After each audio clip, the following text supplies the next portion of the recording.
Bien-aimés dans le Seigneur, nous prions que la paix et la grâce de notre Seigneur Jésus-Christ soient avec vous partout où vous nous suivez.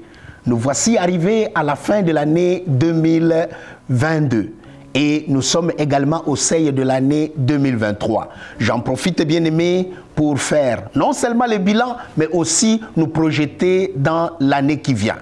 Pour 2022, à la lumière du monde, nous avons célébré l'année 2022 sous le thème « Avec Dieu, nous ferons des exploits ». Et nous avons vu les exploits dans tous les domaines de notre vie. Dans les conversions, beaucoup d'âmes sont venues au salut. Et dans les guérisons, dans les messages que nous avons eu à donner par la puissance et la révélation du Saint-Esprit. Et nous avons vu également, bien-aimés, dans beaucoup de domaines.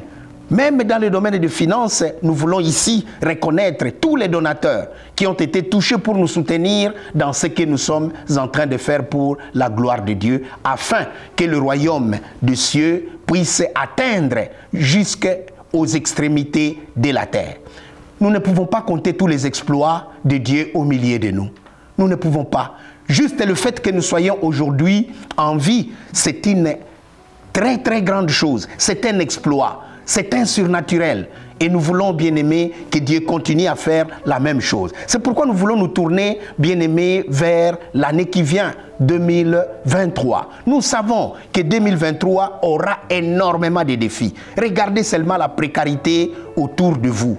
Et cela, certainement, va affecter beaucoup de familles, beaucoup de maisons. Mais en ce qui nous concerne, nous, l'Église de Dieu, et dans les ministères, en 2023, nous croyons que le Seigneur Jésus-Christ va continuer à faire l'œuvre qu'il a commencée dans la vie de chacun d'entre nous. C'est pourquoi, bien-aimés, nous ne nous fions pas à ce qui va se passer autour de nous, mais nous tournons nos regards vers celui qui maîtrise toutes les choses. Et c'est pourquoi, bien-aimés, nous souhaitons baptiser l'année 2023, l'année des nouvelles choses. L'année des nouvelles dimensions, l'année des nouveaux commencements, tel que Ésaïe le dit au chapitre 43 de sa prophétie. Il dit à partir du verset 18, « Ne considérez plus ce qui est ancien, ne pensez plus aux événements passés, je vais faire une chose nouvelle. » Et nous croyons qu'à la lumière du monde, Dieu va certainement faire une chose nouvelle. De chez vous à la maison où vous nous suivez, partout où vous nous suivez, nous vous souhaitons une très très bonne année. Que 2023 vous soit favorable. Que Dieu agisse dans votre vie, dans votre famille, dans votre profession, dans votre ministère.